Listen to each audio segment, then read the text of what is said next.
תשכח, תשכח, תשכח ימינו,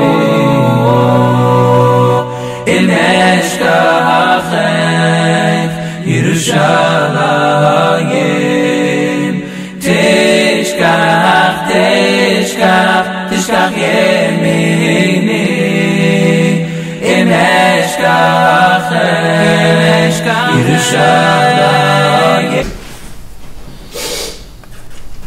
Boker Tov, on reprend Be'at Hashem, on espère que ça marche. Boker Tov, shalom à tous, à toutes, une bonne journée, excellente journée d'Atzlacha.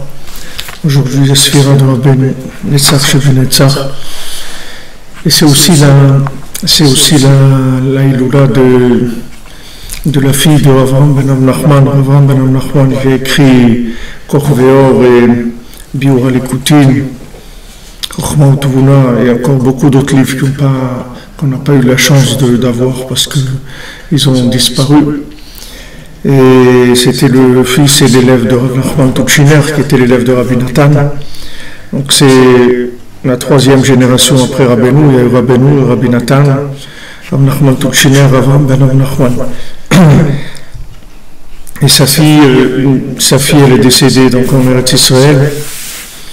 Il habitait en Eretz Israël, il a vécu 20 ans en Eretz Israël, et il venait tous les ans au Rosh Hashanah à Ouman. Il venait par le bateau, il arrivait à Odessa.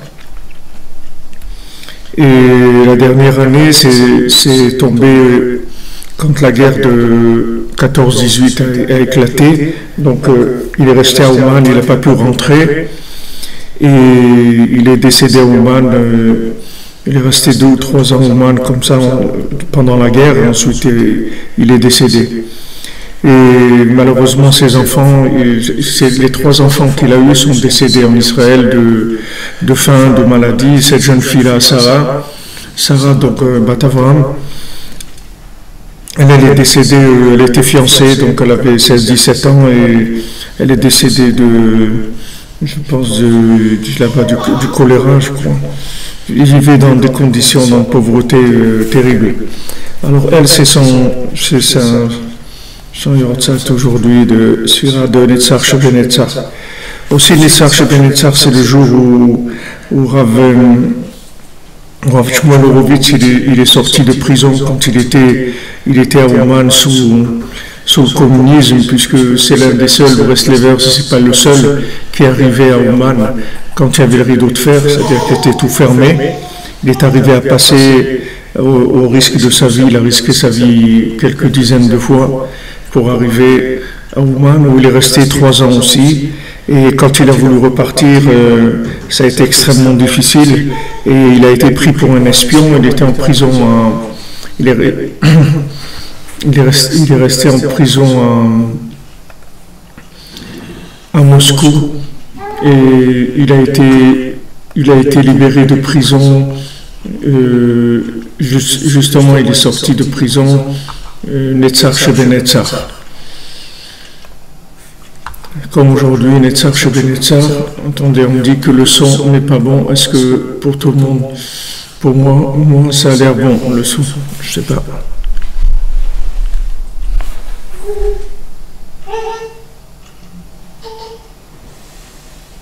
Chez moi, le son a l'air bon.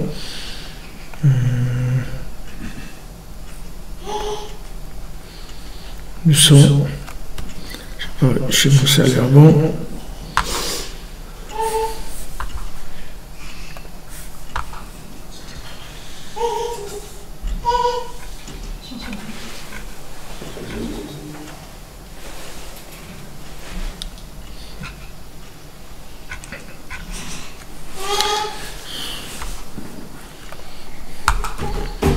C'est audible, vous me dites.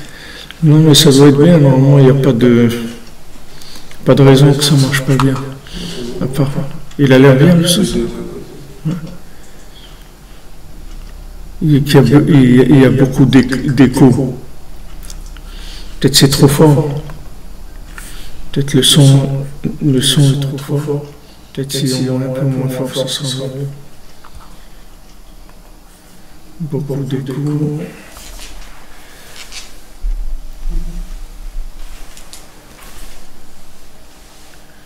Euh,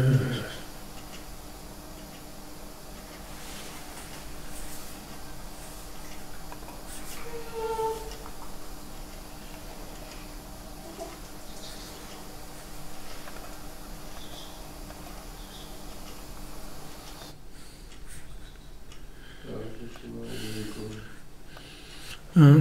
On entend des échos. Il y a de l'écho. La voix se répète. Il y a de l'écho.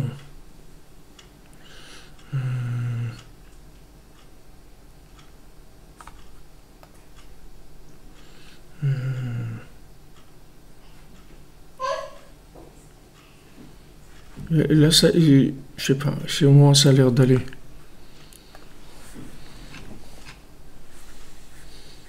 C'est bon. Ils disent que c'est bon. Bon, Hachem, très bien. Ici, c'est bon. Super, c'est bon. Ok. C'est un aqua écho. On a besoin d'être impeccable, donc on y va. Bezrat Hachem. Ça marche. Voilà, je vous disais, c'est Rav Shmuel Horowitz aussi, qui est un des grands Breslevers de la génération précédente. Il est décédé en 1973. Et lui, donc, il était à Moscou, il est sorti Netzach Sheben Netzach, c'est-à-dire aujourd'hui. C'est donc la sphira du milieu, comme on a vu hier, quand on a parlé des trois, du principe de trois, de gauche, de droite et du milieu. Donc le milieu, c'est là où il y a l'adoucissement total de la rigueur, puisque toute la rigueur provient du déséquilibre, soit à gauche, soit à droite. Soit à gauche, soit à droite, c'est ça qui amène la rigueur, c'est-à-dire l'emprise du mal, elle se fait sur les excès. Les excès soit à droite, soit à gauche. Alors hier, on était arrivé dans la page 52, la première colonne tout à fait en bas. ואחר הבריאה, כשיצא הבריאה מכוח על הפועל, והוא בחינת שמאל כנגד קודם הבריאה, תכף שיצא הבריאה מכוח על הפועל, אז נעשה רושם תקף ההשתלשלות הסטרה אחרה שהוא הרע, שהוא השקר והטומאה. Donc maintenant, dès que Hachem il a créé le monde, dès qu'il y a eu une application de Echad, c'est-à-dire avant tout était Echad, du moment où il y a une application de Echad, c'est-à-dire que tout n'était plus un, il y avait un d'avant la création et le un d'après la création. Donc de cette première application a commencé la démultiplication du mensonge.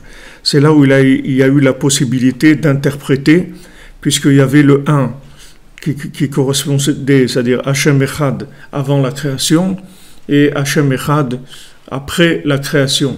Donc il fallait après reconnaître dans la création comment se manifeste Hachem, où Hachem se trouve dans la création.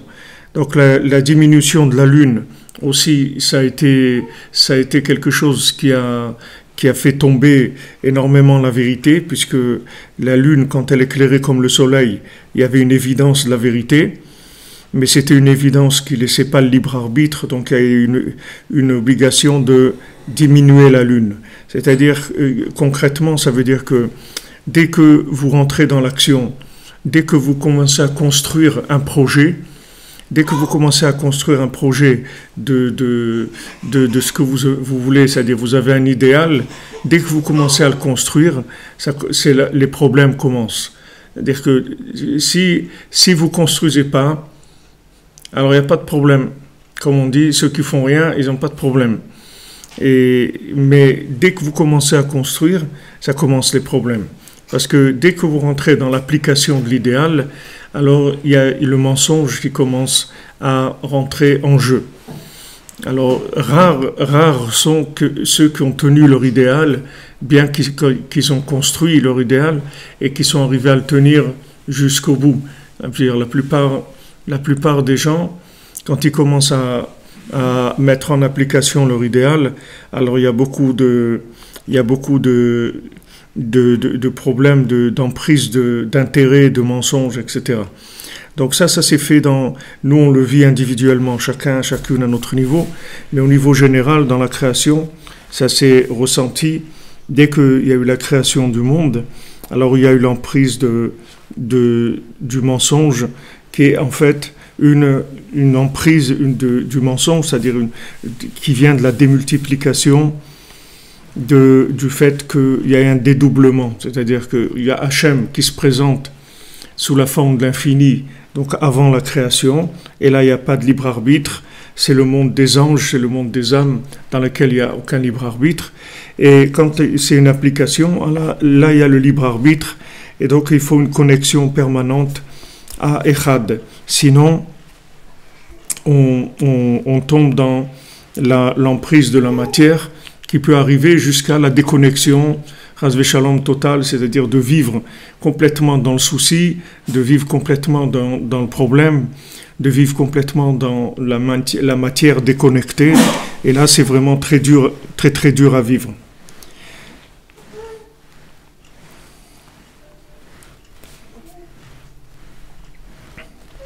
Alors maintenant, il y a le côté droit dont on a parlé, qui est Echad, d'avant la création.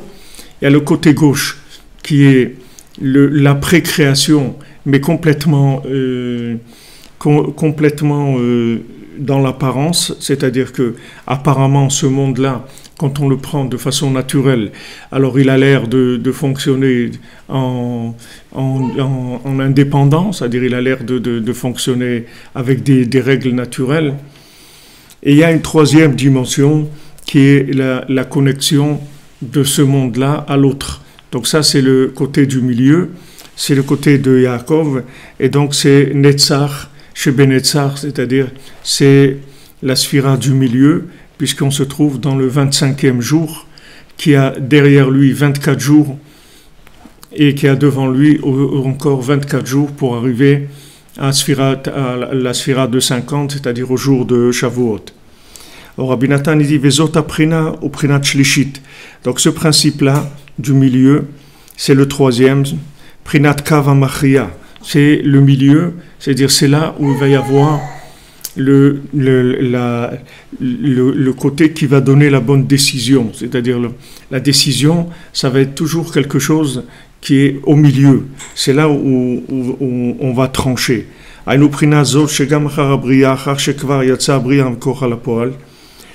C'est-à-dire, c'est ce principe-là, que même une fois que la création est devenue concrète, c'est-à-dire le projet d'Hachem s'est réalisé, quand même on va arriver à connecter toute la création avant la création.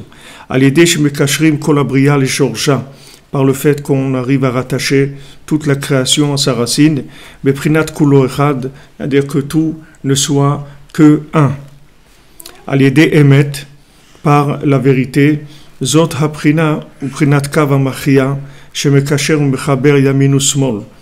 Alors cette ligne-là, qui est la ligne du milieu, c'est en fait une troisième dimension, mais qui provient de la droite et de la gauche. C'est-à-dire que c'est une troisième chose. C'est pas un équilibre uniquement entre la droite et la gauche, c'est une autre dimension, mais cette autre dimension, elle attache la droite avec la gauche. C'est ça c'est la spécialité de cette dimension-là. C'est-à-dire attacher la droite avec la gauche, à dire il faut toujours que l'idéal il soit présent dans l'application. C'est-à-dire il faut toujours que le début soit présent. C'est-à-dire il ne faut jamais lâcher le début. Le début, c'est là où il y a toutes les références encore de l'idéal, puisque l'idéal, c'est quelque chose qui n'est pas encore réel, c'est-à-dire c'est un sentiment, c'est une idée, c'est une philosophie, ce que vous voulez, il y a un idéal. Et cet idéal, dès qu'on va commencer à construire avec, il va y avoir une emprise du côté gauche.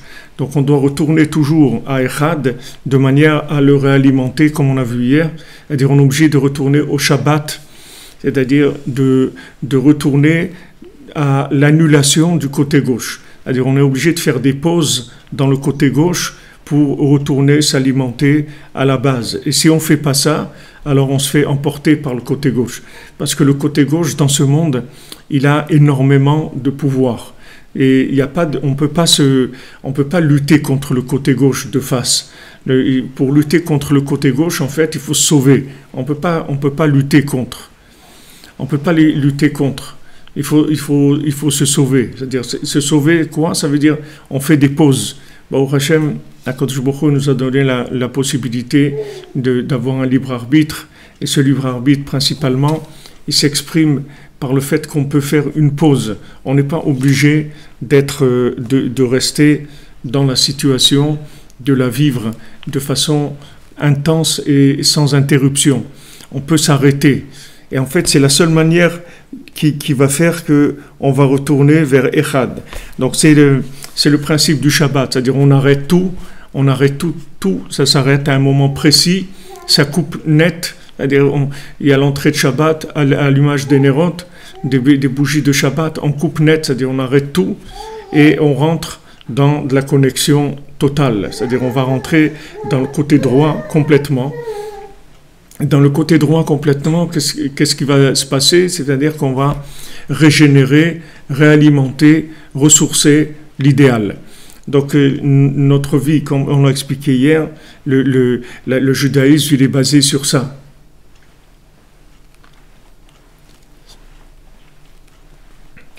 Le judaïsme, il est basé sur ça. C'est-à-dire qu'on a toujours des pauses dans tout.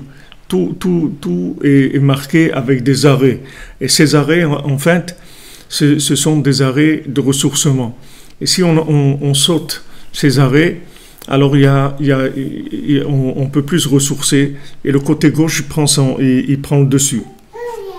Alors Rabbi Nathan, il dit « Veze prinat klal kedushat Israël, shem klolim mikohanim leviim ve Israélim » Donc, dans le Ham Israël, il est construit avec trois sortes d'individus qui sont les Kohanim, les Léviim et le Ham Israël. Shem kedegelet shlosha avot Avraham, Yitzhak et Yaakov, qui sont par rapport aux trois avot. C'est-à-dire Avraham, il s'appelle Cohen, puisque Hachem, il a dit à Avraham Avinu, Ata Cohen Leolam, c'est-à-dire toi, tu es un Cohen, puisque Avraham, c'est le côté droit complètement. Le Cohen, il est complètement déconnecté, il travaille que par rapport à l'autre monde. Et Yitzhak, c'est le côté gauche, c'est les Léviim, et Yaakov, c'est Israël, puisqu'il s'appelle Israël. Yaakov, c'est Kolot ou Prinat Meshuleshet. Alors ça, c'est une Prinat Meshuleshet, c'est-à-dire c'est un trio ou un tiercé, je sais pas, c'est une vision triple des choses. Prinat Yamin ou Smol Ve'emtsa Amachria. C'est-à-dire droite et gauche et le milieu qui va être le décisionnaire. C'est pour ça que quand maintenant on doit faire un jugement, c'est-à-dire il y a une situation à juger pour chasser le mensonge et faire le tri de la vérité, donc on a besoin de trois juges qui soient par rapport à ces trois principes. Parce que le tribunal, c'est la droite, la gauche et le milieu. C'est-à-dire qu'il n'y a pas de beddin s'il n'y a pas trois. Il faut qu'il y ait trois pour qu'il y ait la fonction d'un tribunal. Donc d'après ces trois juges qui sont les trois principes dont on a parlé, grâce à eux, alors la situation, elle va se réinclure avant la création, là où tout était un, et ça va effacer le mensonge. Le mensonge, il va automatiquement disparaître.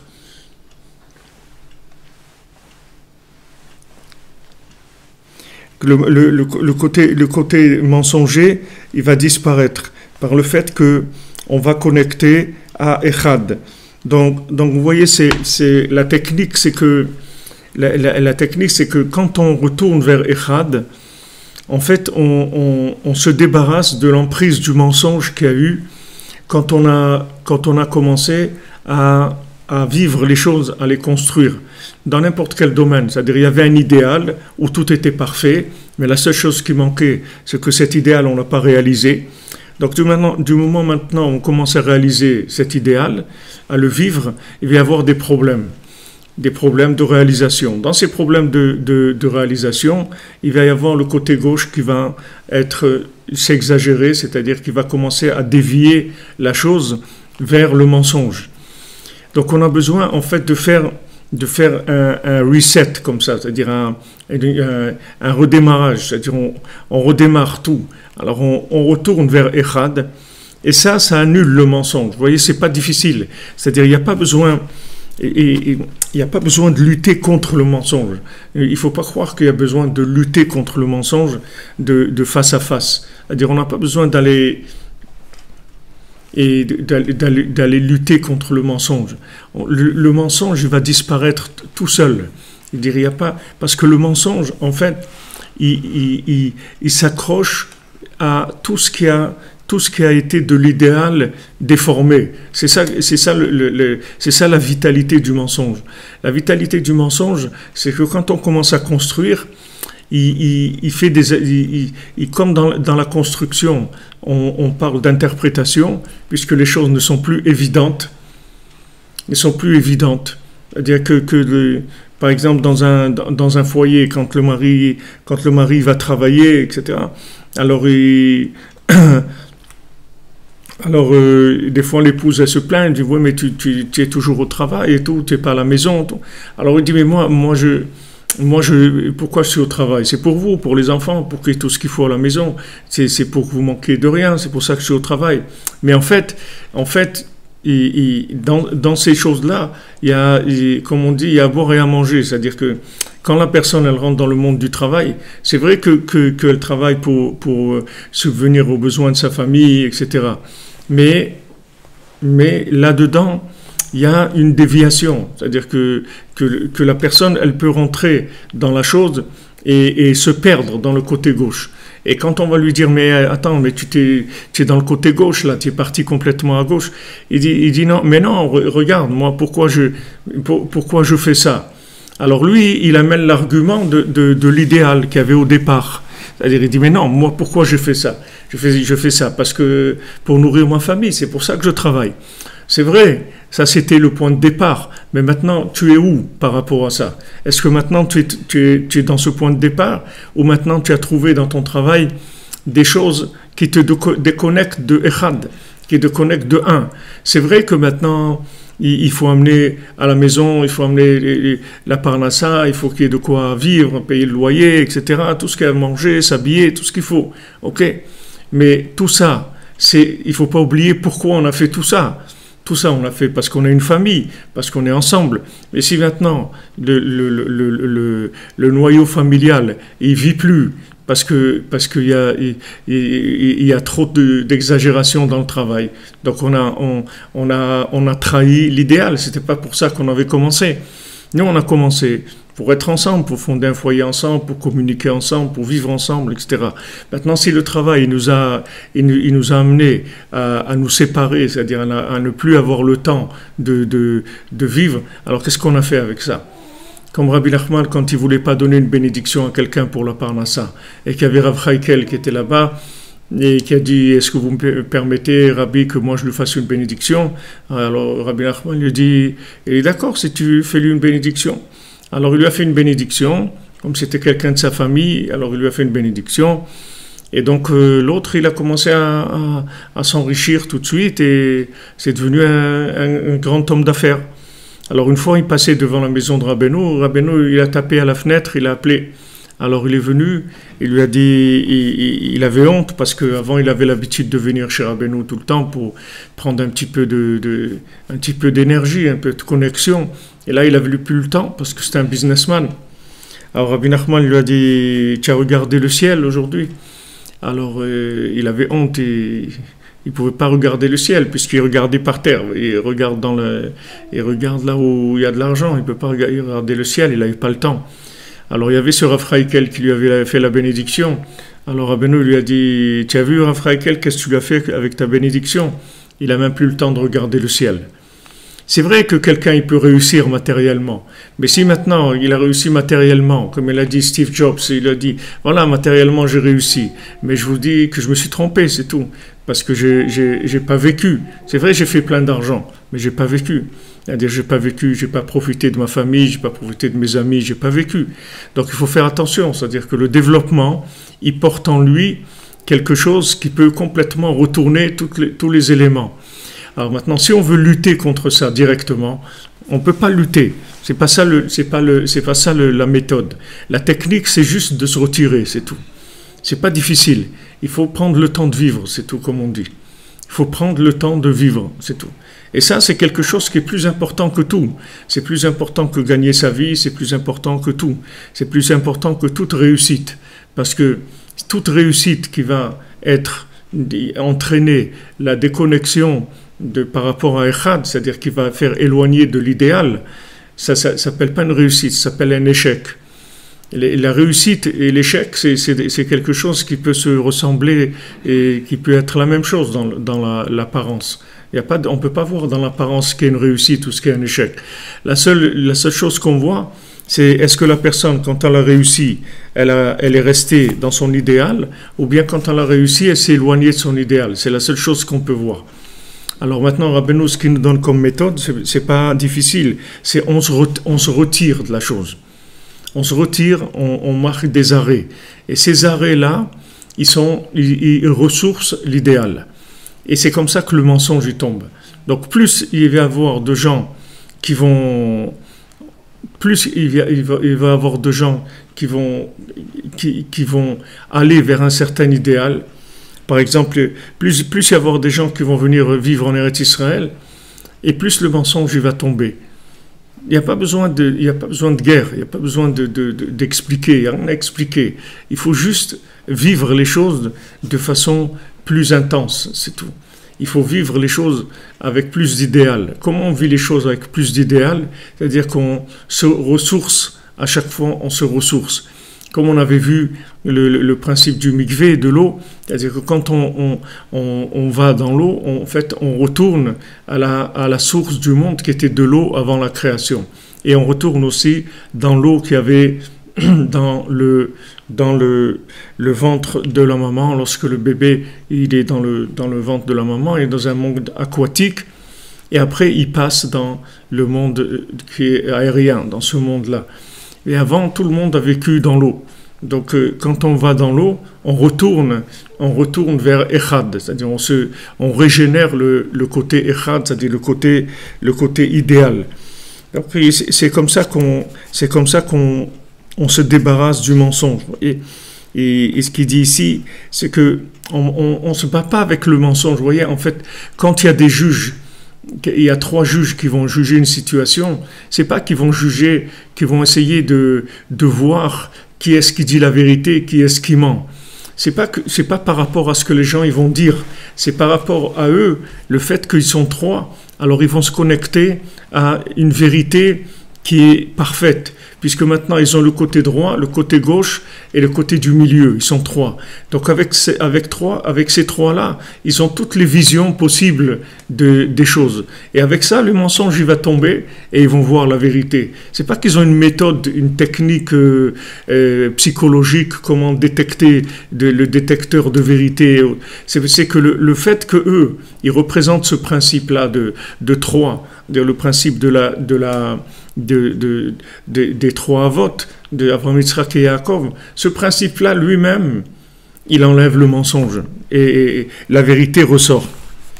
Valken ger shebalit gayer, c'est pour ça que quelqu'un qui vient maintenant pour se convertir, sheikach nisato la kedushat Israël, ou rak al yedei shema'avirim mimenu hasheker, que tout maintenant son accès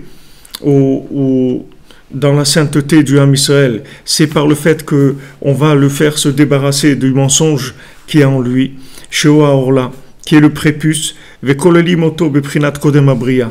Et maintenant on va l'inclure avant la création, à l'aider à Tvila Bemaim, par le fait qu'il va se tremper dans l'eau, chez Aledeze Daika Yotsemituma Letara, que par le fait qu'il va se tremper dans l'eau, il va sortir de l'impureté vers la pureté. Al-Yedé Prinat Kulo Echad, par ce principe de Kulo Echad. Al-Ken Sechim Sheyu Etzlo Shlosha Besham Mila Utvila Kmo Gabe Mishpat. C'est pour ça qu'on a besoin qu'il y ait la présence de 3 individus au moment où il fait la Mila et au moment aussi où il va se tremper au mikvé. Il faut qu'il y ait une présence de 3, comme dans un jugement.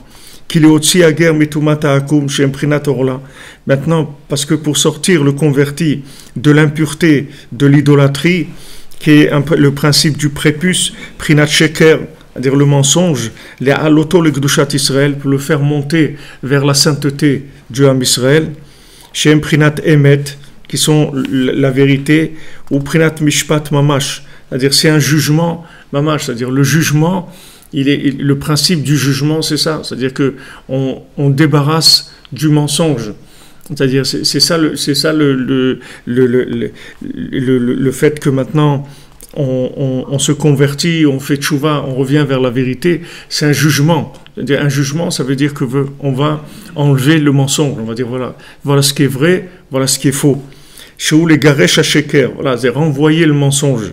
Ou le varer à émettre et trier, faire ressortir la vérité. Chez Kolzot naase alede shlosha shem klulim shlosha prinotanal. Tout ça, ça se fait par 3, qui sont donc le principe de droite, gauche et du milieu. C'est-à-dire que, en fait, le guerre qui vient pour se convertir, c'est quelqu'un qui a du bien en lui, comme tout le monde sur terre. Tout le monde, du moment où quelqu'un il est vivant, c'est qu'il a du bien en lui, puisque la vie, c'est quelque chose de bien. Maintenant, ce bien-là, il veut ce bien-là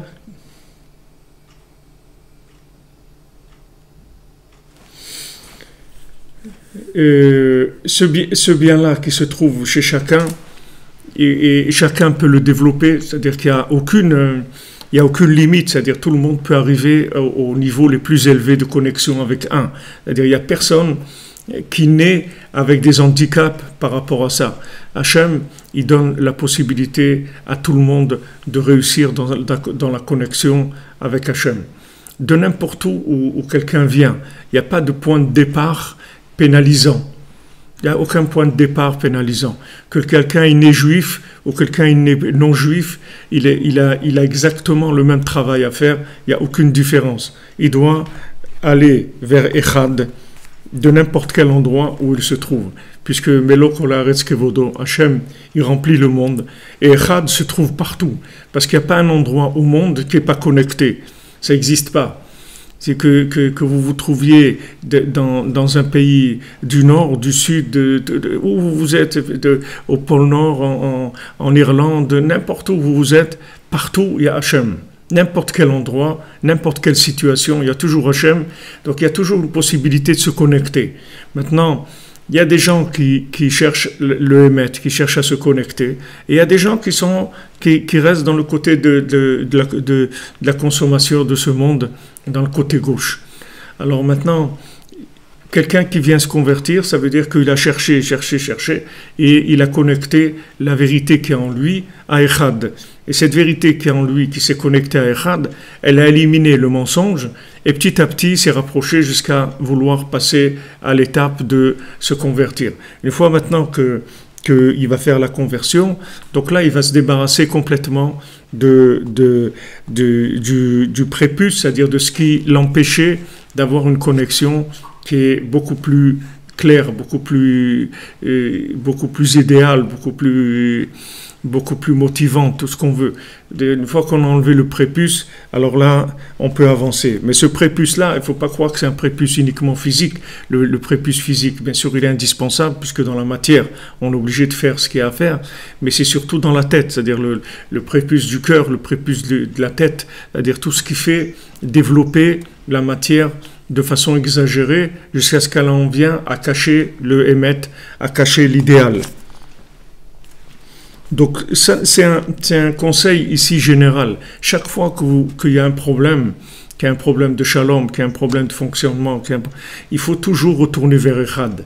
C'est là où se trouve la solution. Il n'y a pas d'autre solution.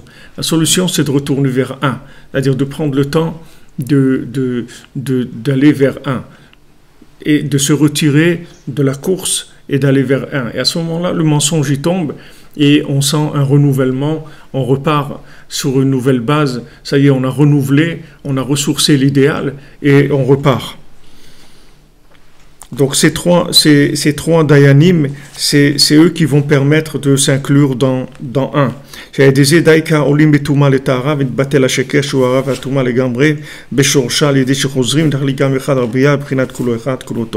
Donc maintenant, grâce au fait qu'il va y avoir ces trois personnes-là qui vont juger, parce que le moment de passer du monde de l'idolâtrie au Ham Israël, c'est un jugement. C'est-à-dire que, qu'est-ce que c'est ce jugement? C'est le débarrassement, le débarrassage du mensonge. C'est-à-dire que maintenant, officiellement, c'est quelqu'un qui s'est débarrassé du mensonge de façon officielle. Il y a de façon officieuse, et ça tout le monde peut le faire sur Terre, mais il y a de façon officielle, c'est-à-dire que c'est l'engagement de la personne par rapport à Hachem, de façon officielle, c'est-à-dire qu'il prend une part déjà dans la matière qui est déjà à un certain niveau de tri. Il y a déjà un certain niveau de tri, certains éléments qui sont déjà acquis. Donc c'est un niveau beaucoup plus élevé de connexion. Donc lorsqu'il y a un beddin, c'est-à-dire un tribunal de trois, alors tout s'est inclus dans Echad. Et grâce à ça, tout le mensonge s'annule et on sort complètement de l'impureté, on va vers la pureté. Et donc, même celui qui vient se convertir, il passe par ce principe de trois qui va l'aider à se débarrasser complètement du mensonge et à rentrer dans la sainteté du Ham Israël. C'est pour ça que maintenant aussi les Kohanim, ils vont bénir le Ham Israël, qui a Kohanim et Prinat Yamin, parce que les Kohanim, ils représentent le côté droit. Prinat Kodem Abriya, c'est-à-dire avant la création, ou Mishanim Shachim Kol Brachot. Et des Kohanim, il va venir toutes les bénédictions, c'est-à-dire pourquoi? Parce que la bénédiction, le principe de la bénédiction, c'est quelque chose qui n'est pas de ce monde. La bénédiction, ça n'existe pas dans la matière. C'est quoi la bénédiction dans la matière? Il n'y a pas de bénédiction. Dans la matière, 1 plus 1, ça fait 2, c'est tout. Il n'y a pas de bénédiction. Mais la bénédiction, c'est que 1 plus 1, ça peut faire 1, ça peut faire 50, ça peut faire 2000, il n'y a pas de limite. La bénédiction, c'est que tu peux amener de l'énergie de l'autre monde dans ce monde-là, et donc tout devient possible. Tout devient possible. Autant que dans les plaies d'Égypte, tout est devenu possible dans la malédiction, c'est-à-dire que Hachem, il a amené des plaies, c'est-à-dire qu'il a pris tout le système et il a complètement annulé son fonctionnement de gauche, et il l'a retourné pour que ça devienne des plaies par rapport à l'Égypte. De la même manière, la bénédiction, c'est dans l'opposé, c'est-à-dire que quelqu'un, il peut avoir rien et il a tout. Comme il a dit Yaakov à Esav, Esav, il a dit, moi j'ai beaucoup. Il a dit à Yaakov, moi j'ai beaucoup. Et Yaakov, il a dit, moi j'ai tout. J'ai pas beaucoup, moi j'ai tout. Quelle est la différence entre beaucoup et tout? C'est que beaucoup, c'est 1 plus 1 plus 1 plus 1 plus 1. On ajoute toujours quelque chose. Donc c'est toujours quelque chose qui est compté. Et quand quelque chose est compté, il n'y a pas de bénédiction. Parce que c'est écrit que la bénédiction, elle vient quand quelque chose, on ne compte pas quelque chose. C'est là où il y a la bénédiction. La bénédiction, elle vient que quand l'œil, il ne voit pas la chose. C'est-à-dire qu'il ne peut pas compter. À ce moment-là, il y a la bénédiction. Mais si quelqu'un il compte, il n'y a pas de bénédiction, puisqu'il limite la chose dans la vision du côté gauche. Alors, lui et ça, il dit, moi j'ai beaucoup. Mais Yaakov lui dit, moi j'ai tout. C'est-à-dire j'ai tout. Ça veut dire, où je suis, j'ai tout. Moi, c'est pas une ligne de quantité. Moi, je peux attirer tout dans un minimum de choses. Comme le tam, le cordonnier, qu'est-ce qu'il fait?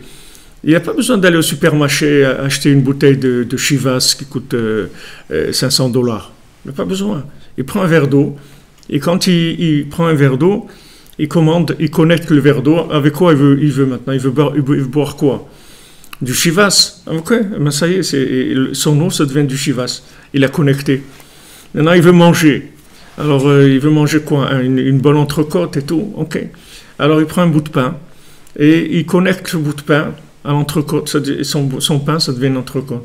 Il n'a pas besoin, parce qu'il a tout. Pourquoi il a tout? Parce qu'il a il a le secret de la connexion. Donc il a tout.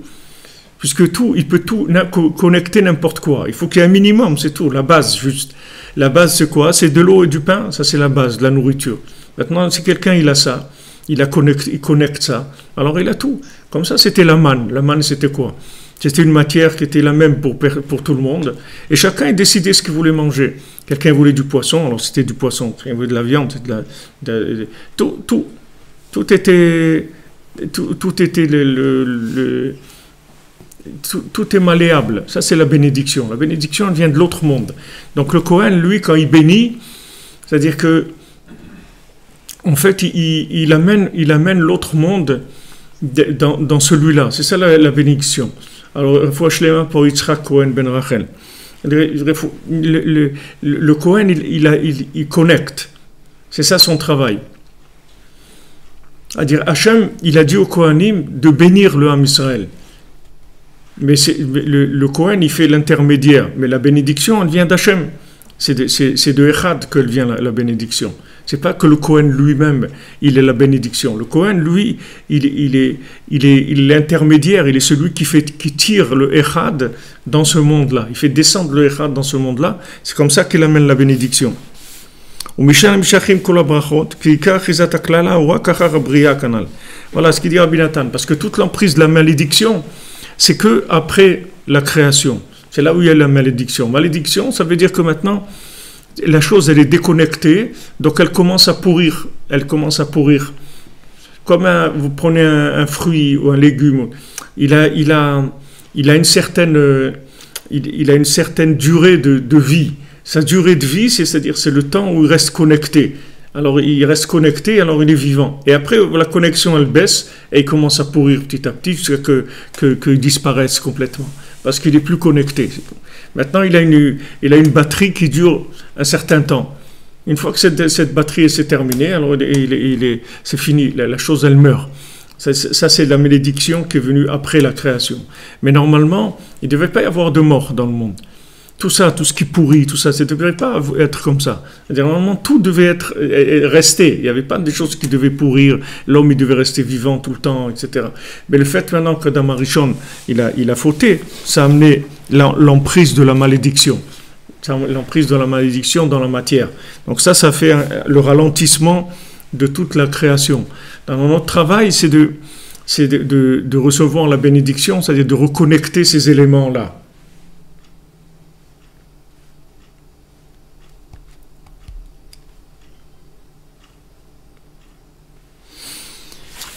Alken Aaron HaKohen haya menif et kol halviim.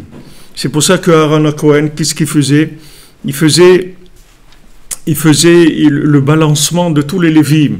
C'est-à-dire Aaron, quand il prenait des Lévi'im, il leur faisait le balancement. Les Lévi'im eux-mêmes, il les balançait, c'est-à-dire entre l'autre monde et celui-là. C'est-à-dire il faisait un balancement. Comme on fait pour le Homer. Quand on fait le balancement du Homer, on prend le Homer, on fait le balancement des gerbes du Homer. La même chose, il faisait avec les Lévi'im eux-mêmes. Parce que les Lévi'im représentent la pureté, ils représentent le travail d'après la création. Que de là, il peut y avoir une emprise de la multiplication de beaucoup de chiffres, c'est-à-dire qui est le principe du nombre, de beaucoup. C'est-à-dire que ce beaucoup-là, ça veut dire que ce sont des choses déconnectées qui s'assemblent les unes aux autres. Parce que si les choses sont connectées, tout est érad. Mais quand elles sont déconnectées, elles sont des éléments qui s'associent, qui s'ajoutent les uns aux autres. C'est-à-dire que le côté négatif, qu'est-ce qu'il fait? Il exploite cette multiplication. Comme on dit, diviser pour régner. Pourquoi diviser pour régner? Parce que plus tu vas diviser, plus tu vas affaiblir les gens. Plus tu vas diviser. En Israël, par exemple, c'est le pays au monde où il y a le plus de partis politiques. Il n'y a pas un monde où il y a autant de partis politiques qu'en Israël. Il n'y a pas aucun pays au monde. Mais maintenant, plus on divise, moins il y a de force. C'est normal puisque le pouvoir il est divisé. Moins il y a de force de rester connecté. Alors à ce moment-là, le côté négatif, il a le pouvoir. Donc C'est pour ça que vous voyez Aaron à Cohen, c'est lui qui nommait les Lévi'im et qui leur donnait la force justement de purifier, parce que les Lévi'im ils se trouvent du côté gauche et eux leur travail c'était de prendre le côté gauche et de le connecter au côté droit. Pour ça que le Lévi il est complètement inclus dans le Cohen. Le Lévi c'est le côté féminin, le Cohen c'est le côté masculin. Alors il s'inclut le Lévi complètement dans le Cohen, mais Aaron c'était un homme qui était Rodef Shalom. Toujours, il essayait de faire le Shalom. Pourquoi il essayait de faire le Shalom? Parce qu'il savait que la division, c'est ça l'emprise du mensonge. L'emprise du mensonge, c'est de couper en morceaux les choses. Parce que dès que tu prends des morceaux, alors ces morceaux-là, tu peux les interpréter seuls. Plus il y a de morceaux, plus il y a de mensonges. Puisque maintenant, chaque partie, tu peux lui donner une interprétation. Tandis que cette partie-là, si tu la colles, si tu prends un puzzle par exemple, tu prends chaque morceau du puzzle, tu peux dire que c'est quelque chose. Tu peux le regarder et tu dis c'est ça. Maintenant, si tu les colles, tous ces morceaux du puzzle, tous ces morceaux-là, ils ont disparu. Parce qu'ils sont inclus dans l'image générale que représente le puzzle. Mais quand tu vois le petit morceau du puzzle, tu n'as aucune idée de ce que c'est l'image. Alors maintenant, quand tu divises, c'est la même chose. Plus tu divises, plus tu donnes la possibilité de s'éloigner de l'origine. Donc lui, c'est pour ça que sa fonction, c'était Mamash, il essayait de faire le shalom tout le temps à Aaron, à Cohen. Parce que, comme lui, il savait exactement ce que c'était la fonction du Lévi, il savait aussi que tout le problème de ce monde, c'est qu'il n'y a pas de shalom. Il n'y a pas de shalom, c'est-à-dire que les gens, ils lâchent pas leur vérité. Si tu lâches pas ta vérité, tu vas jamais t'entendre avec personne. Il faut que tu lâches, c'est-à-dire que tu saches que c'est vrai, toi c'est vrai, et l'autre aussi c'est vrai. Et que toi c'est pas tout entièrement vrai, et que l'autre aussi c'est pas entièrement vrai. Et quand tu vas échanger avec lui, alors que ta vérité est la sienne, ça va donner une dimension de vérité plus grande. Et comme ça, tous ensemble. Et c'est Hashem Echad, Shmo Echad, c'est la Géoula, parce que chacun il a un peu de vérité. Mais comme il veut pas la connecter avec les autres, alors à la fin, c'est plus la vérité, puisqu'elle devient complètement déformée. Tandis que si elle se connecte avec d'autres, alors non seulement elle va grandir, mais en plus, l'autre, il t'aide à te débarrasser de ton mensonge. Parce que comme l'autre, il n'a pas la même vérité que toi, donc il n'a pas le même mensonge que toi non plus, puisque lui, il a une certaine vérité. Donc il a un mensonge, il est attaqué par un mensonge par rapport à sa vérité, mais pas par rapport à la tienne. Donc quand tu échanges avec lui, il va t'aider aussi à te débarrasser de ton mensonge. Parce que lui, il est clairvoyant par rapport à toi, puisqu'il n'a pas les mêmes zones d'intérêt. C'est pas les mêmes choses pour lui. C'est pas la même chose. Lui, il vit un autre angle. Donc, il n'a pas les mêmes tendances. C'est-à-dire qu'il n'est pas pris par des intérêts, les mêmes intérêts que toi. Donc, l'échange, il amène deux choses. C'est-à-dire, d'abord, on associe nos vérités et on voit une troisième dimension par rapport à nos vérités. Et en plus, on aide à se débarrasser du mensonge les uns les autres, puisqu'on n'a pas la même tendance, puisqu'on n'a pas la même vérité. Donc en échangeant, on peut arriver au maximum de ce que quelqu'un il peut arriver sur terre, c'est mamash echad, il peut arriver à echad. Si on arrive à unir chacun notre recherche, on peut arriver mamash à echad.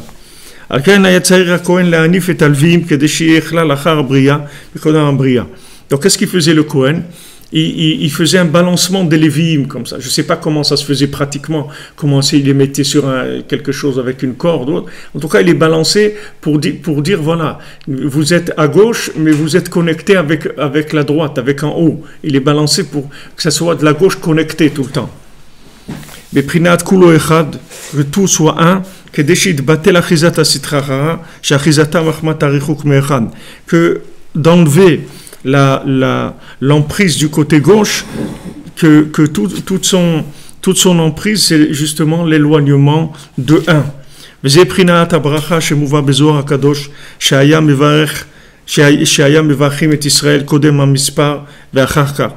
ça, c'est la bénédiction qui est rapportée dans le Zohar HaKadosh, qu'il faisait une bénédiction au Ham Israël avant de les compter et après de les avoir comptés. Quand on comptait le Ham Israël, alors il y avait une bénédiction qu'il faisait avant de les compter et après, qui a mispar ou prinat acharabria, parce que le numéro, le chiffre, le principe de la multiplication, d'avoir du chiffre, ça c'est après la création. Chez Misha Machizatam, que là il y a l'emprise du mensonge.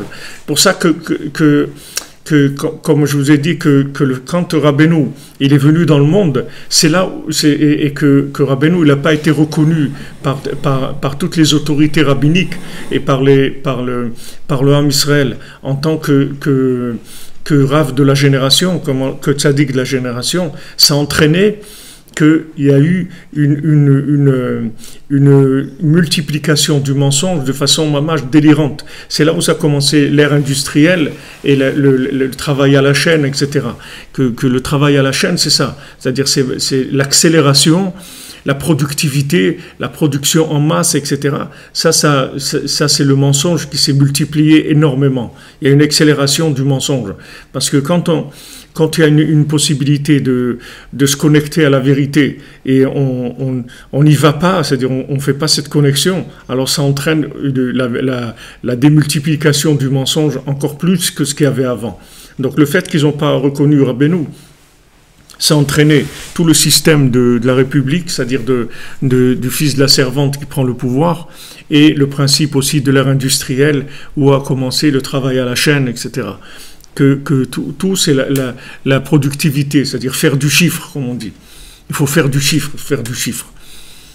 Mais le principal, c'est pas de faire du chiffre. Le principal, c'est de gagner, c'est pas de faire du chiffre. Mais les gens, ils disent non, il faut faire du chiffre. C'est-à-dire que beaucoup. Il faut multiplier. Donc, tout le principe de ce monde-là, du mensonge, il travaille que sur ça, d'accélérer et de multiplier. Donc avant de les compter, le Ham Israël, comme on va faire un décompte de savoir combien de gens il y a, alors on fait une bracha avant et une bracha, une bénédiction après, de manière à les inclure avant la création, qu'il n'y a pas une emprise du mensonge. Pour pas qu'il y ait une emprise de la malédiction, qu'il n'y ait pas le fait qu'on va compter, le chiffre il risque d'entraîner une vision qui va amener la malédiction. Que toute la malédiction elle vient du chiffre. Que le chiffre c'est le principe d'après la création. C'est pour ça que ils ont eu, comme Rabbi Nathan nous a parlé avant, ils ont instauré le fait que chacun y donne un demi-shekel pour construire le Mishkan, pour justement qu'il n'y ait pas une emprise du mensonge sur le fait qu'on va les compter. Alken Birkat Kohanim Meshuleshet. C'est pour ça que la Birkat Kohanim, elle est Meshuleshet. La bracha des Kohanim, elle a trois parties. Il y a Yevarechecha, Yaer, et il y a trois parties dans la Birkat Kohanim, d'accord? Il y a de manière à voir le côté droit, c'est-à-dire en haut, le côté du milieu, le côté gauche, le côté du milieu, les trois. Il faut que la bénédiction, elle vienne dans les trois angles. Parce que sous les trois angles-là, il peut y avoir des erreurs. Comme on a dit, il y a un problème de déséquilibre par rapport en haut, il y a un problème de déséquilibre par rapport en bas, et il faut la bénédiction pour être au milieu. C'est-à-dire que quand on dit Yevarecha Hashem veishmerecha, c'est-à-dire que on peut avoir la bénédiction, mais sans la shmira, sans la protection. C'est-à-dire il faut avoir la bénédiction, mais il faut la protection aussi. La protection, c'est à gauche. La bénédiction, c'est à droite. Et la protection, alors la chose, elle se maintient. Mais si maintenant on est trop à droite, alors il n'y a pas de protection de la gauche. En fait, l'extrême, qu'est-ce qui fait l'extrême? C'est que qu'est-ce qui définit l'extrême? C'est qu'il perd le contact avec l'autre côté. C'est ça l'extrême. C'est-à-dire l'extrême droite, c'est qu'il perd le contact avec la gauche. Donc dès qu'il perd le contact avec la gauche, il se déséquilibre complètement. Puisque maintenant, la droite, elle a besoin de la gauche pour se maintenir. Et si maintenant la droite, elle se déconnecte de la gauche, alors elle va partir à la destruction. Même si c'est une destruction de droite, mais c'est comme les enfants de Aaron qui sont morts quand ils ont emmené le korban. C'est vrai que c'était des tzadikim, tout, mais c'était trop à droite. Trop exagéré sur la droite, c'est-à-dire le fait que maintenant ça a été trop à droite, on a perdu la vision de la gauche complètement. Et à gauche, bien sûr, si on rentre trop dans le côté gauche, alors on perd la vision de la droite et ça donne le déséquilibre. Donc la bénédiction, elle demande, il y a les deux, il y a la bénédiction et la shmira, c'est-à-dire la protection. Il faut bénédiction et protection. Bénédiction, c'est à droite, protection, c'est la gauche. Donc ces deux-là, il faut qu'ils soient ensemble. Parce que sinon, ce n'est pas une vraie bénédiction. Une vraie bénédiction sans protection, il n'y a pas. Il faut que la bénédiction elle soit protégée. Comment? C'est qu'il y ait un peu de gauche dans la droite et un peu de droite dans la gauche. Et à ce moment-là, on est au milieu et ça, c'est la perfection. Ça, c'est shalom. C'est ça qu'on finit avec shalom. C'est-à-dire qu'on fait le shalom entre la droite et la gauche. Et on doit toujours tenir les deux. C'est ça qui est difficile. Si on choisissait une fois pour toutes, on passe d'un côté, on n'en parle plus, c'est tout. Mais non, pas comme ça. C'est-à-dire qu'à chaque fois, on est obligé de rééquilibrer. Tout le temps. Il y a une tendance soit trop à droite, soit trop à gauche. Et notre travail, c'est de faire le shalom entre les deux.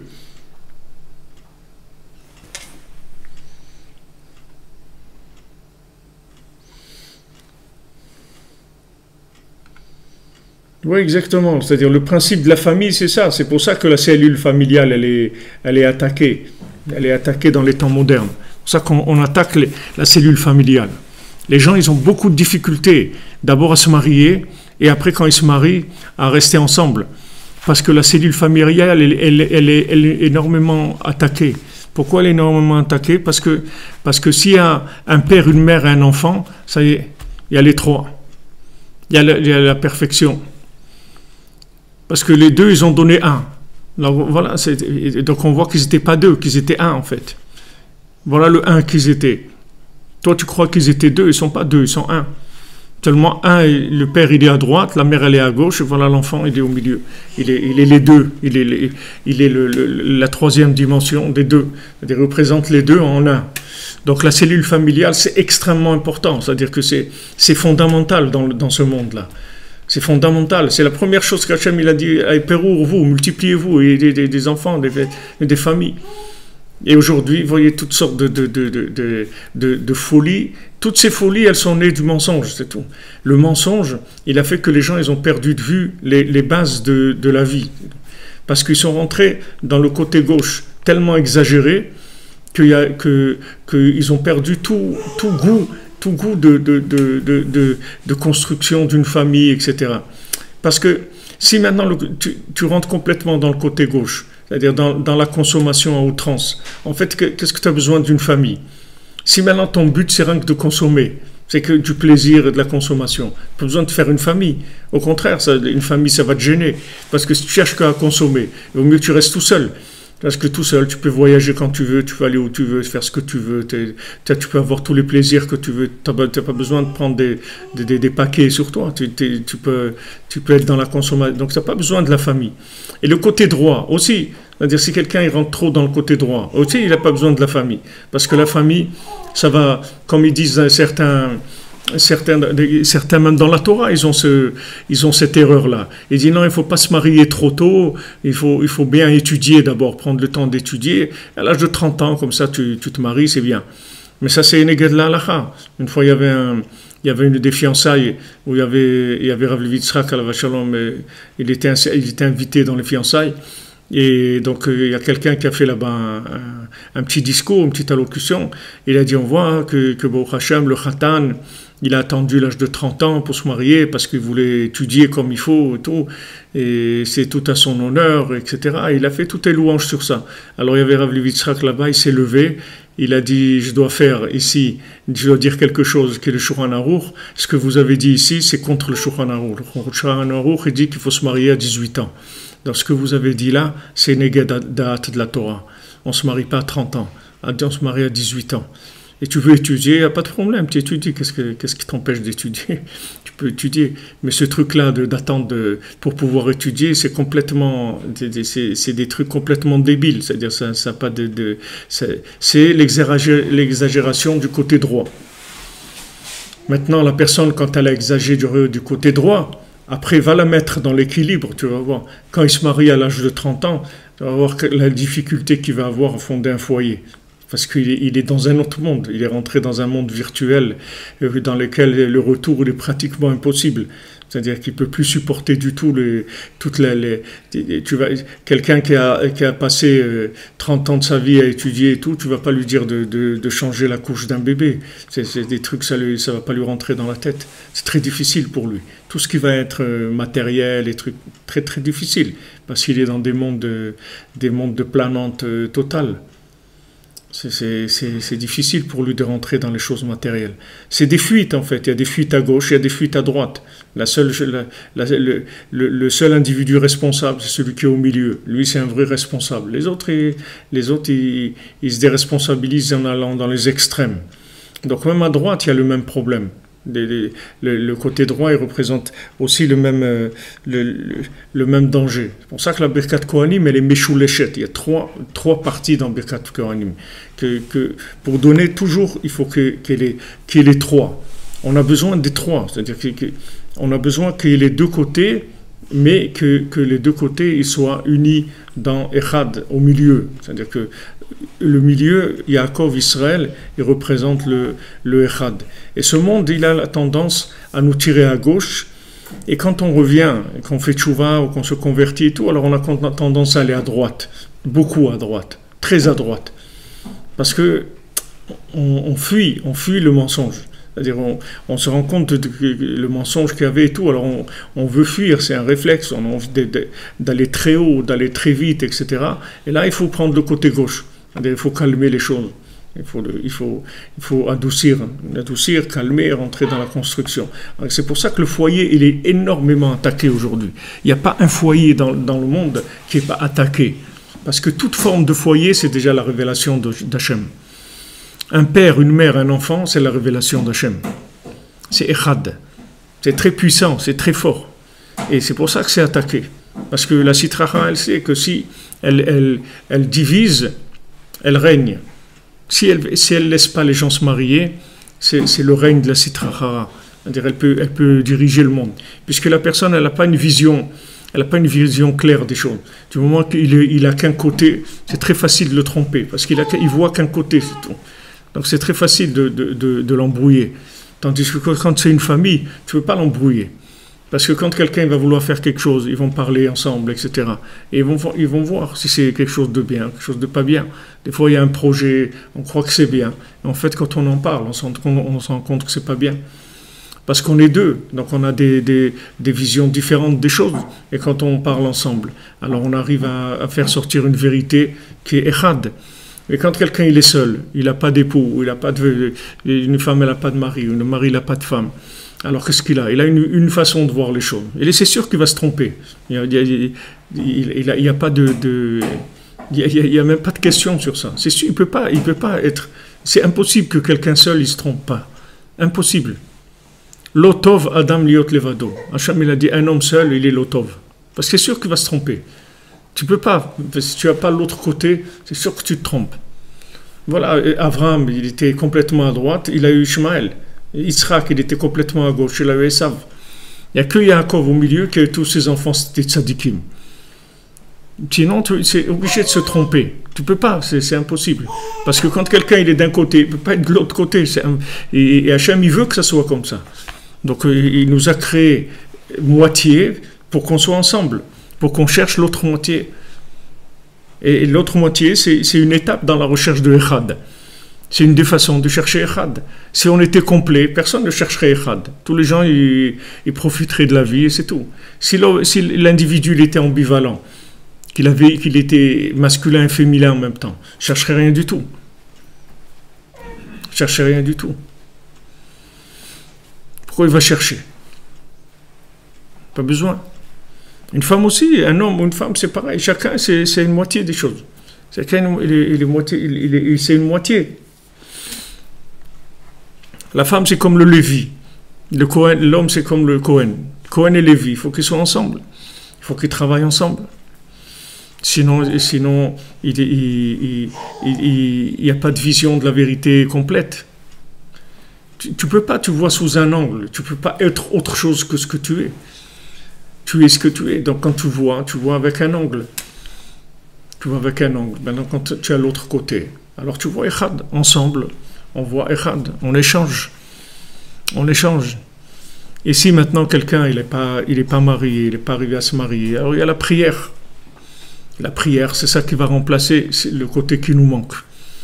On va le remplacer avec la prière. La personne, elle va prier, prier, prier.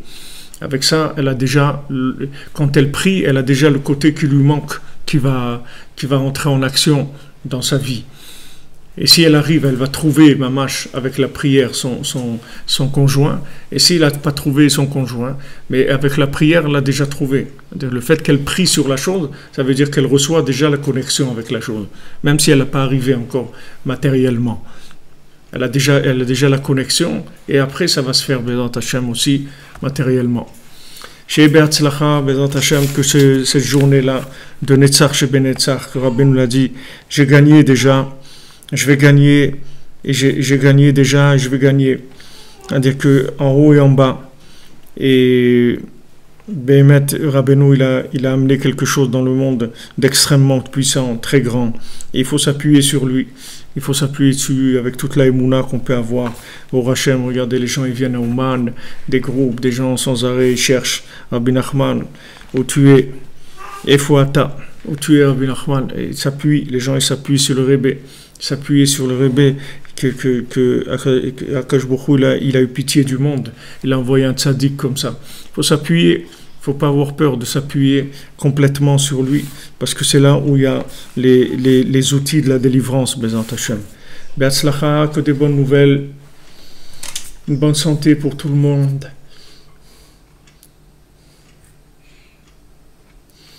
Ah, merci pour le jeu de mots. C'est un cours en or massif ou en or makif. C'est pas mal, c'est très beau. Et bon, Hachem, on a des poètes chez nous. Il faut être dyslexique et heureux, nous dit notre ami Rubinstein. Bonne journée à tous. Bonne journée à tous et à toutes les amis. Que des bonnes nouvelles. Amen, merci pour vos bénédictions, qu'Hachem vous bénisse par le mérite de Rabbi Nachman. Voilà, ici on est à Ouman, on vous connecte à tous, on est tous connectés, Echad, Bezat Hashem, Be'atzlacha.